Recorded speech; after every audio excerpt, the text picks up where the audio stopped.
Yes. तो देखिए हमने पाठ 17 चुनाव प्रक्रिया कब क्या व कैसे हमने जो है पाठ 17 हमारा था चुनाव प्रक्रिया कब क्या व कैसे। ठीक है, हमने देखा कि चुनाव प्रक्रिया कैसे होती है और चुनाव होने पर हमारा जो देश है वो उन्नति की तरफ किस प्रकार से जो है उन्नति की तरफ बढ़ता है, क्योंकि वोट होना हर चीज का मूल्यांकन होना जरूरी है। तो जो हमारे राजनेता होते हैं उनका मूल्यांकन जो है वो चुनाव प्रक्रिया के माध्यम से होता है। चुनाव होना ज़रूरी है। जैसे कि हम क्लास एक हमारी बहुत बड़ी क्लास है, हम बहुत सारे उसमें स्टूडेंट्स हैं, तो वहाँ पर भी एक अच्छे स्टूडेंट को चुनाव की प्रक्रिया के माध्यम से उसको मॉनिटर बनाया जाता है, हेड बनाया जाता है।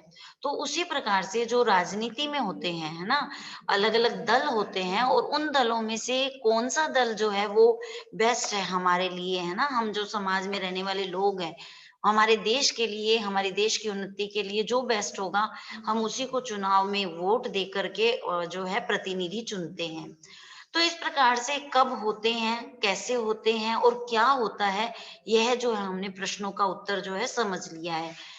अब हम आज पाठ 17 चुनाव प्रक्रिया कब क्या कैसे का जो है प्रश्न उत्तर करेंगे। तो देखो यहाँ पर सबसे पहले है कठिन शब्द। अब कठिन शब्द में निर्वाचन। निर्वाचन क्या होता है निर्वाचन? निर्वाचन का मतलब देखिए अभी हम कठिन शब्द पढ़ रहे हैं, उसके बाद में जो है हम लोग इनके अर्थ करेंगे, ठीक है? तो पहला है निर्वाचन, निर प्लस वाचन जिसको चुना जाता है, निर्वाचन। सेकंड प्रतिनिधि, थर्ड प्रतिनिधित्व, फोर्थ लोकतंत्र, 5 मताधिकार, मत प्लस अधिकार जिसको वोट देने का अधिकार है वो क्या कहलाता है? मताधिकार। फिर है मतदाता। मैंने आपको पहले ही बताया कि जो दाता मतलब देने वाला और मत मतलब अपना, है ना? अपना मत देने वाला, कि वो किसको वोट देगा, अपना सुझाव देने वाला। प्रश्न नंबर 2 देखो, सही उत्तर का क्रमाक्षर छांट कर कोष्ठक में लगाइए। सही उत्तर का क्रमाक्षर, अब राइट और रॉन्ग आपको बताना है इसमें कि कौन सा उत्तर जो है वो सही है। आप लोग इस प्रश्न के अंदर सिर्फ उत्तर भी कर सकते हैं, चारों ऑप्शन लिखना जरूरी नहीं होता है, ठीक है? वयस्क मताधिकार की न्यूनतम आयु है। वयस्क मताधिकार, वयस्क कौन होते हैं?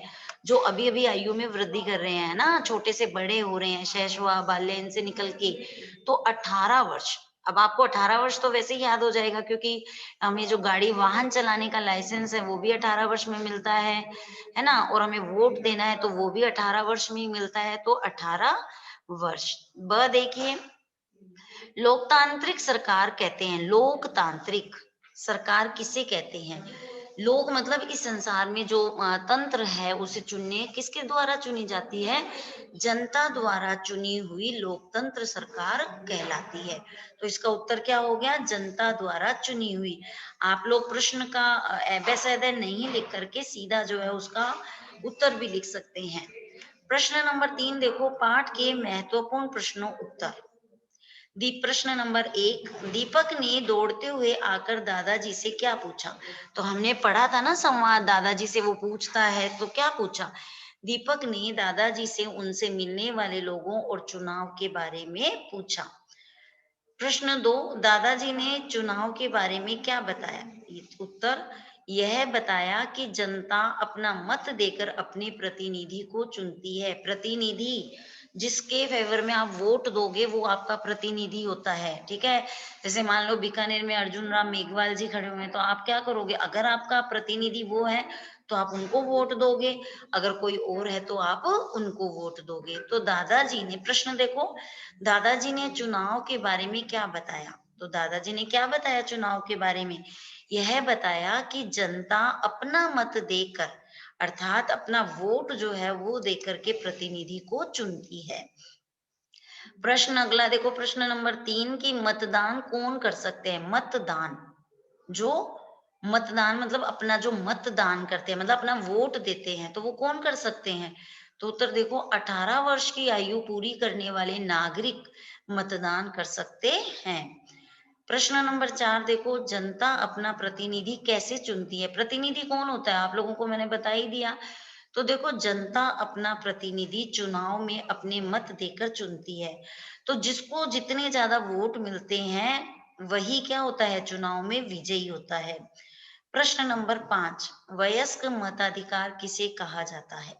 तो वयस्क कौन होते हैं? जो 18 ईयर्स 18 वर्ष या फिर इससे अधिक आयु के होते हैं उन्हें कहा जाता है। तो देखो, 18 वर्ष या इससे अधिक आयु के सभी नागरिकों को बिना किसी भेदभाव के मत देने का अधिकार वयस्क मताधिकार कहलाता है। अर्थात वोट देने के लिए वयस्क होना जरूरी है, और इसमें ऐसी कोई पक्षपात नहीं होती कि एक जना जो है वो 5 वोट दे सकता है, एक जना जो है वो 2 वोट दे सकता है। इसमें क्या होता है, इसमें कोई भी भेदभाव नहीं होता है। तो क्या कहा, 18 वर्ष या इससे अधिक आयु के सभी नागरिकों को बिना किसी भेदभाव के मत देने का अधिकार वयस्क मताधिकार कहलाता है। प्रश्न नंबर 6, लोकतंत्र किसे कहते हैं? सबसे पहले तो लोकतंत्र क्या होता है, जो जनता के द्वारा चुना जाता है ना। तो देखो, ये प्रश्न आप अब 5th क्लास में अब याद कर लीजिए, और जब आप कॉलेज स्टैंडर्ड में आ जाओगे तब तक आपको ये प्रश्न काम आएगा। और हमारे जिस समाज में, हम जिस देश में रह रहे हैं, वहां पर ये चीज जानना जरूरी भी होती है। तो ये क्वेश्चन इस पाठ के दृष्टिकोण से तो इम्पोर्टेंट है ही, बाकी हम जैसे रहते हैं ना, तो हमें पता होना चाहिए कि लोकतंत्र क्या होता है। तो देखो, जनता के लिए जनता द्वारा चुनी गई सरकार को लोकतंत्र कहते हैं। किसे कहते हैं लोकतंत्र?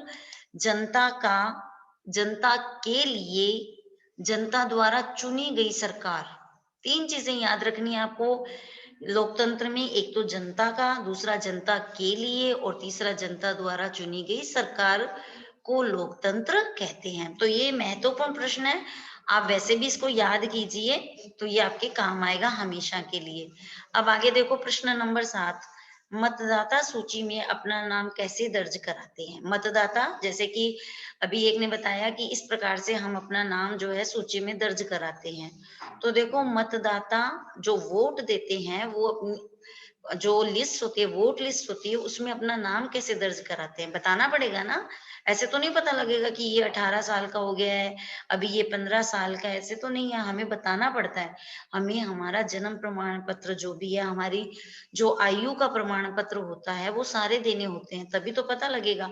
तो देखो, मतदाता सूची में अपना नाम कैसे दर्ज कराते हैं? जब आप 18 ईयर्स के हो जाओगे तब आपको भी ये सब काम करने हैं। तो देखो कैसे करते हैं, 18 वर्ष की आयु पूर्ण करने पर प्रत्येक नागरिक को एक निर्धारित प्रपत्र भरना पड़ता है, मतलब एक फॉर्म भरना पड़ता है।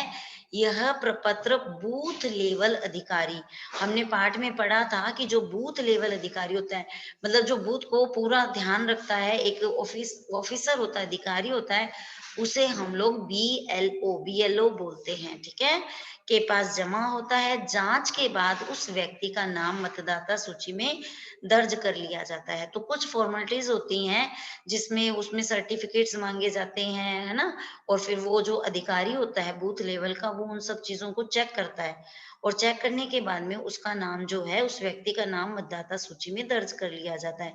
तो बूथ लेवल अधिकारी जो होता है उसको क्या बोलते हैं? बीएलओ, ठीक है। अब ये याद रखना है। तो चलो अब ग्रामर की बात करते हैं।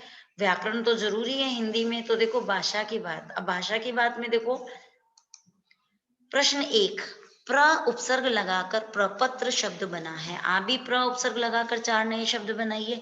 देखिए, हमने उपसर्ग और प्रत्यय जो है, हमने हमारे व्याकरण में एक टॉपिक हम लोग कर चुके हैं। तो क्या होता है उपसर्ग? जो शब्द के पहले लगते हैं और अर्थ में परिवर्तन कर देते हैं। तो हमें अपनी बुक से देख करके, अगर आपको यहाँ पर तो 4 बताए गए हैं, आपको और मिलते हैं तो आप और भी लिख सकते हैं। तो देखते हैं कितने बच्चे और भी लिखते हैं, है ना। तो पहला प्रश्न, दूसरा प्रसिद्ध, तीसरा प्रचार और चौथा प्रमाण। नंबरिंग यहाँ पे थोड़ी सी चेंज हो गई है, पहला प्रश्न, दूसरा प्रचार, तीसरा प्रसिद्ध, चौथा प्रमाण। अब दूसरा क्वेश्चन देखो, राजनीतिक शब्द राजनीति प्लस इक से मिलकर बना है। तो यहाँ प्रत्यय लग गया ना, जो शब्द के बाद में लगते हैं वो प्रत्यय, और जो शब्द के आगे लगते हैं शब्दांश के आगे वो उपसर्ग होते हैं। तो इक से मिलकर बना है। आप भी एक प्रत्यय लगाकर नए शब्द बनाइए। तो यहाँ पे आपकी हेल्प के लिए बना दिए गए हैं, पर आप अपनी पुस्तक से और भी ढूंढ करके बना सकते हैं। समाज प्लस इक, सामाजिक। ठीक है। लोक प्लस इक, लौकिक। भूगोल प्लस इक, भौगोलिक। नीति प्लस इक, नैतिक। अब कई बच्चे क्या करते हैं, इसको सीधा ही नीति प्लस इक, नीतिक। भूगोल प्लस इक, भूगोलिक ऐसे बना देते हैं। नहीं, यहाँ पर कहीं कहीं संधि का भी प्रयोग होता है, तो आपको वो भी चीज ध्यान में रखनी है। ठीक है। तो इस प्रकार से भाषा की बात में हमारे दो प्रश्न है।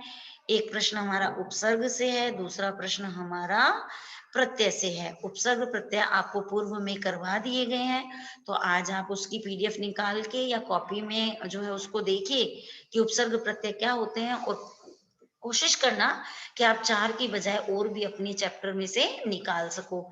तो हमारा पाठ 17 चुनाव प्रक्रिया कब, कैसे, क्यों कंप्लीट हो गया है, और इसके बाद में हमारा हिंदी 1 का जो है वो पाठ्यक्रम कंप्लीट हो गया है।